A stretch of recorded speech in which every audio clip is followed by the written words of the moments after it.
few years ago, I was walking through the woods off the beaten track, and I smelt a really overpowering sweet smell. Being nosy, I pulled back the undergrowth to look at what I have found, a dead body. The guy had clearly been there for a while and wasn't looking great, all swollen and green and black with various runny bits. The local wildlife had also been dining well for a while. I called the police, who told me to wait with the body until they arrived. Being in the middle of nowhere took them a while to get here and arrive. It got dark. I just sat there in the dark with him for a long time. Turned out he committed suicide for long afterwards. I had dreams about him, and he would talk to me and say not nice things. Many about how he was angry. I disturbed him. His resting peace. He wanted to kill me, myself. Probably just imagery, but all the disturbing times he's done that, it really made me sick. Turns up my dreams time to time now, but no doubt he'll be tonight after typing this. About 2 years ago, I was driving home from a family reunion pretty late at night. And the drive was about 2 hours. I didn't stay the night because I had work the following day. Most of the drive was on roads with dense bushes and trees on either side. The real creepy ones you see a lot in movies. Anyway, I've been driving for about 45 minutes and I was starting to get really tired. You know, sometimes you just suddenly become really tired out of nowhere? Well, yeah, that happened to me. But I didn't come across any place that I felt I could park and safely sleep. Anyway, after it became clear to me I wasn't going to find a spot to pull over, and my tiredness wasn't going away, I did something very questionable. I pulled over on the side of the road onto the grass behind some bushes to try to hide my car from anybody. The roads weren't empty. I came across another car every few minutes or so. I made a mental note. The time was 11:22.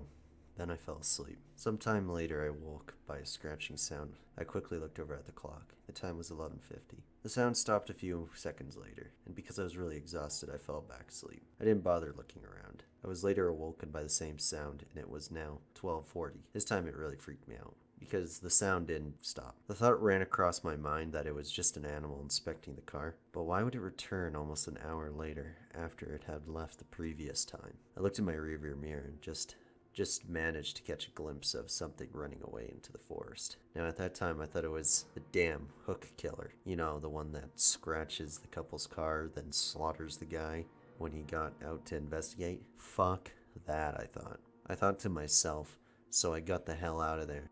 There was a bend no more than 100 yards up the road. As I came around it, there was a fucking car parked off to the side of the road, with the driver's side door open.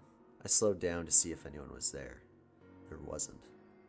Then I looked in my rear view mirror. I didn't see anything, and then all of a sudden, this guy comes sprinting around the corner and he starts screaming at me and shouting stuff.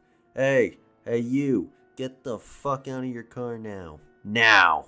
I noped the fuck out of there and sped off. I never saw the guy again. Moral of the story? Don't fucking sleep on the side of a deserted road. When I was in high school, I had a really good friend who lived next door to a house that was always up for sale. People who moved in the middle of the night without a word, and it hasn't been the same owner for more than 6 months, straight for a couple of years. One night we were really bored and suddenly suggested we would go explore the house next door, since it sat empty for a while. We go around back and there's a dog door. Then my friend crawls through and he unlocks the door and lets me in. The house itself isn't really remarkable. It looked like it was built in the 1950s and was a craftsman style. My friend's house was built similarly. The kitchen had a really nice built-in breakfast table set against a picture window. The house electricity was off, but you could see the street light through the window. My friend and I sat down on the floor across the table. We were just hanging out, talking. Why? Who knows? And all of a sudden, my friend screams. In that instant, my vision goes black.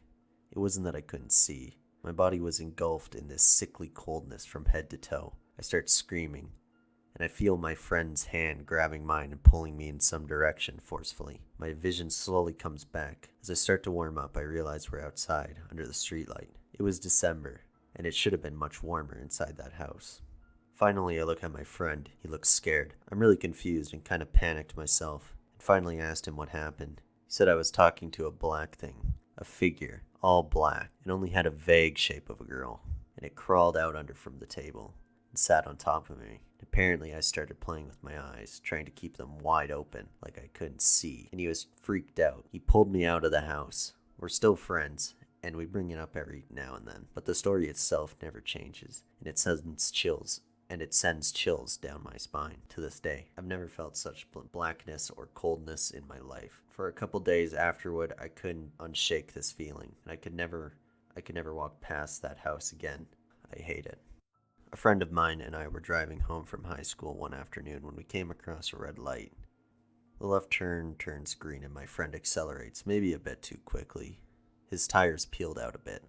Suddenly, the green pickup truck that was behind us speeds up next to us. On our next left, the driver is scary looking, a bald man that is clearly yelling at us, even though the window is rolled up. We unfortunately get to another red light, and I alert my friend as the truck driver pulls right next to us. This time, he's on the left side. The driver motions us to roll down the window. As we try to politely decline, that's when he makes a gun with his hands and points it at us, and then points it at his head and pulls the trigger. He starts making his move towards the glove box. The light turns green. We both just look at each other, looks of terror, and my friend guns it as we both scream.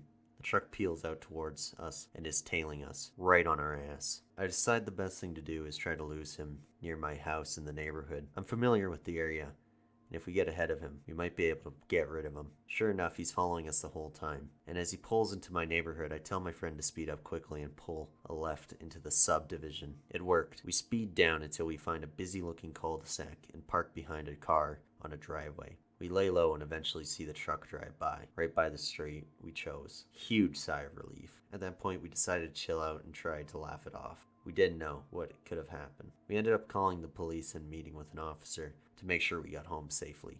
Never saw that fucker again.